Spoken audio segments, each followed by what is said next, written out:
क्या रोल होता है कंपटीशन कमीशन ऑफ इंडिया के एंटी कम्पिटिटिव? अगर कोई भी बड़ा आदमी, बड़ा बिजनेस एंटी कम्पिटिटिव कर रहा है, एंटी कम्पिटिटिव प्रैक्टिस कर रहा है, तो क्या करेगा हमारा कंपटीशन कमीशन ऑफ इंडिया? आइए करंट अफेयर्स की सीरीज में 100वीं वीडियो, कार्टेलाइजेशन रिफर और situation. Cartelization refer a situation where competitive film secretly agree, जहां कंपीटिटिव फिल्म जो होता है एग्री करता है to coordinate their action instead impeding each other in the market. वो एक दूसरे के साथ कंपीट करता है, अपने एक्शन से कंपीट नहीं करता है, वो कोऑर्डिनेट करता है इन कार्टल अरेंजमेंट। कंपनीज में भी कलेक्टिवली जब एक तरीके का कार्टल बन जाता है, तो कंपनी एक अपने लिए fix price, limited production, divide market और मैनिपुलेट करता है supply and order. Such practice disorder natural function. इस प्रैक्टिस से, क्योंकि कंपनी अपने लिए प्रोडक्शन, अपने लिए मार्केट, अपने लिए सप्लाई, अपने लिए प्रॉफिट, सब चीज डिसाइड कर चुका होता है, तो कंज्यूमर के पास, कंज्यूमर अल्टीमेट सफर करता है, उसे वही प्राइस लेना होगा। In India the responsibility to provide anti competitive practice, इसीलिए इंडिया में एंटी कम्पिटिटिव प्रैक्टिस लाई गया है, जो कंपटीशन कमीशन ऑफ इंडिया के द्वारा चला जाए, which was establish under competition act 2002। जो कंपटीशन एक्ट 2002 के अंदर में the primary objective of institution to promote fair competition, इसका मतलब है कि देश में फेयर कंपटीशन हो, प्रिवेंट मोनोपोलिस्टिक बिहेवियर हो, कि मोनोपोलिस्टिक बिहेवियर प्रोटेक्ट हो कंज्यूमर की interest. The competition commission of India है जो अथॉरिटी टू इन्वेस्टिगेट एग्रीमेंट कर सकता है, प्रैक्टिस और रिस्ट्रिक्ट कंपटीशन, और कंपटीशन कर रहा है तो उसको खत्म कर सकता है।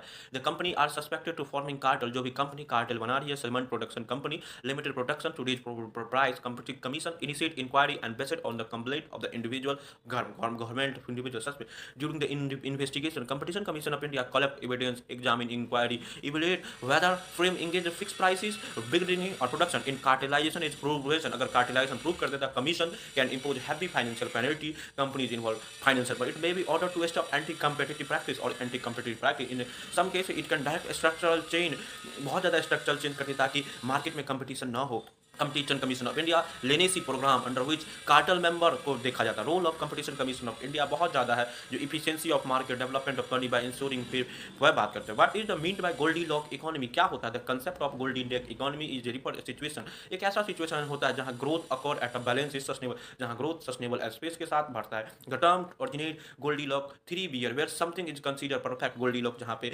न तो बुरा हो रहा है, न कोई गर्म हो रहा है, ये सब अच्छा हो रहा है। Goldy lock economy grow steadily without extremely, बिना फ्यूचर के इन्फ्लेशन के द्वारा, इकोनॉमिक शट डाउन के द्वारा। In such economic condition rate of growth is moderate stable, rate growth rate economy की बहुत अच्छा होता है। Economy expand, production, employment opportunity, income gradually light होता है। At a time of inflation remain control, when inflation is moderate, purchasing power of consumer भी अच्छा होगा। One of the key characteristic of Goldy lock economy, demand और supply के बीच में balance होता है, जितना डिमांड उतना सप्लाई उतना export. Demand remain stronger and support business expansion, demand बहुत ज्यादा स्ट्रॉन्ग होता है, सपोर्ट को भी देता है। डज नॉट राइज शार्पली, कोई इन्फ्लेशन प्रेशर नहीं होता। इन्वेस्टर लेवल हेल्दी होता है। मॉनेटरी पॉलिसी इंपॉर्टेंट रोल होता है सच कंडीशन। सेंट्रल बैंक का एम होता है कि इंटरेस्ट रेट को बहुत अच्छा मिले, ताकि इन्वेस्टमेंट को प्रिवेंट किया जाए, एक्सेसिव बोरिंग को, ताकि ओवर हीट